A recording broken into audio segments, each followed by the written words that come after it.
किस प्रकार से गांधी परिवार का कंप्रोमाइज मिशन चलता रहा, देश की जनता को कंप्रोमाइज कर हमेशा अपने हितों की रक्षा पर कैसे पूरा नेहरू गांधी परिवार काम किया है, मैं उसकी जानकारी थोड़ा आपसे साझा कर रहा हूँ।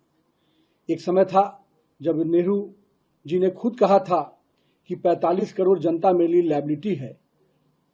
इस एक प्रधानमंत्री के रूप में ये शब्द कितना बड़ा धोखा है देश की जनता के साथ, और उनका किस प्रकार से संबंध रहा विदेशी ताकतों के साथ वो हम सबको ही जानते हैं।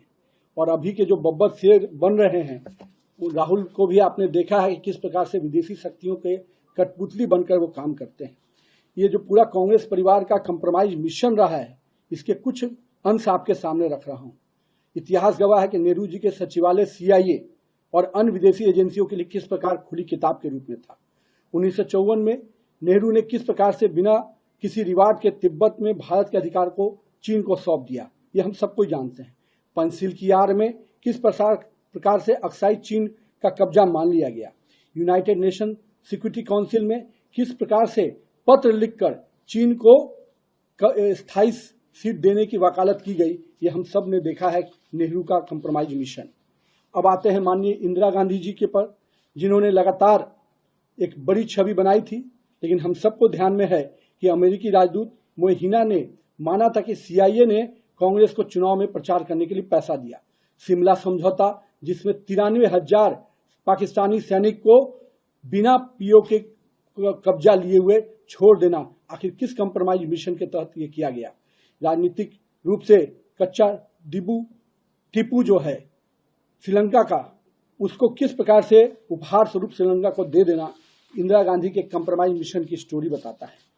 आइए राजीव गांधी के कंप्रोमाइज मिशन को देखेंगे तो आप देख सकते हैं कि रक्षा सेवा में किस प्रकार से अपने उस डील को पर्सनल बैंक अकाउंट को मजबूत करने का माध्यम बनाया गया। बोफोर्स घोटाले में स्वीडिश जांच के लिए किस प्रकार से उसको रोकते हुए अपने मित्र के लिए कोटोरोची को बचाने का किस प्रकार से प्रयास किया गया। हम लोगों ने देखा कि भोपाल गैस कांड में हजारों भारतीयों के हत्यारे वोरेन एडरसन को राजकीय विमान से सुरक्षित देश से बाहर करना, आखिर इस कंप्रोमाइज मिशन का कहानी को ही न बताता है।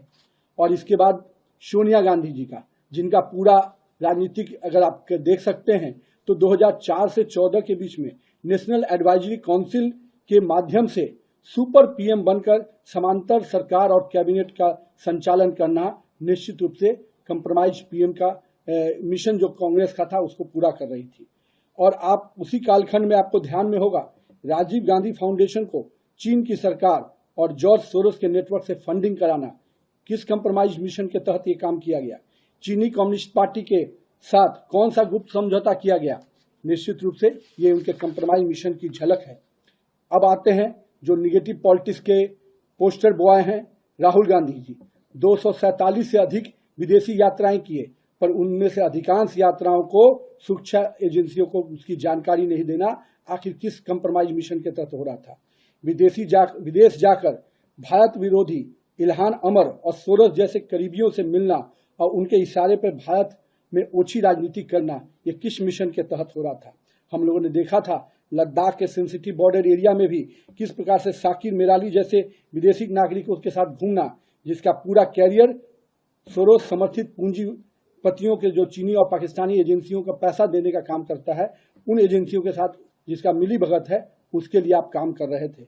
ये दिखता है कि राहुल गांधी की पूरी राजनीति कंप्रोमाइज लीगेसी को ही आगे बढ़ाने वाली रही है, जिसके अंतिम दूत बनकर राहुल गांधी सामने नजर आ रहे हैं। और दूसरी ओर पूरे कांग्रेसियों की जो अराजकतावादी मानसिकता को राहुल गांधी लगातार आगे बढ़ा रहे हैं, वो दिखता है कि राजनीति की जो कंप्रोमाइज एटीट्यूड रहा है उनका, पहले देश की हितों को कंप्रोमाइज करना, देश की राजनीतिक दिशाओं को कंप्रोमाइज करना, और मैं तो कहता हूं कि बड़े पैमाने पे जो युवाओं का एक सकारात्मक सोच आगे बढ़ने की बात आती है, जो देश आज सबसे बड़े युवा आबादी के साथ खड़ा है, उस युवाओं को भी गलत रास्ते पर भटकाने का काम कोई कर रहा है। तो ये सोनिया, राहुल और जो कंप्रोमाइज मिशन के तहत चल रहा है भारत के लिए, वो निश्चित रूप से हम सबको सचेत होने की बात है।